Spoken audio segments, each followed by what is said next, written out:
La jeune fille comprit avec effroi que ce badge n'était pas ordinaire du tout. Au simple contact de sa peau, elle eut l'impression d'entrer dans un autre monde. Incrédule, elle le serra plus fort dans sa main. Aussitôt, l'univers réapparut. Elle se retrouvait au cœur d'un champ de blé. Tout semblait terriblement réel. La chaleur du soleil sur sa peau, l'odeur de la terre et du grain dans l'air. Géla percevait chaque détail avec intensité. Au loin, une ville futuriste surgissait, irréelle. Elle voulut s'y diriger. Mais la seconde suivante, elle heurta un mur. Le badge lui échappa des mains. Et elle revint brusquement à la réalité, sous les yeux moqueurs des passants, qui riaient de la voir foncer dans un mur. Géla comprit qu'elle n'avait pas physiquement voyagé. Elle n'avait fait qu'expérimenter ce monde parallèle. Elle enveloppa le badge dans un papier de bonbons. Rien ne se produisit. Il fallait donc un contact direct avec la peau. Intrigué par son étrange comportement, son père voulut essayer l'objet. Mais pour lui, rien ne se passa. Refusant d'y renoncer, Géla reprit le badge et plongea de nouveau dans cet univers. Cette fois, elle flottait dans les airs, avançant à toute vitesse, décrivant chaque scène à son père, qui finit par lui arracher le badge, furieux, persuadé qu'elle perdait la raison. Incapable de le convaincre, Géla décida seule de découvrir les secrets de cette épingle. La nuit venue,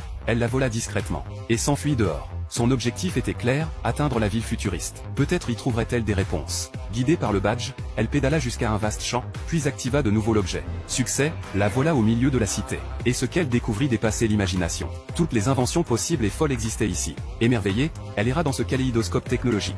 Mais soudain, ses gestes se firent lourds. Son corps se brouilla comme s'il baignait dans l'eau. Prise de panique, elle regarda le badge.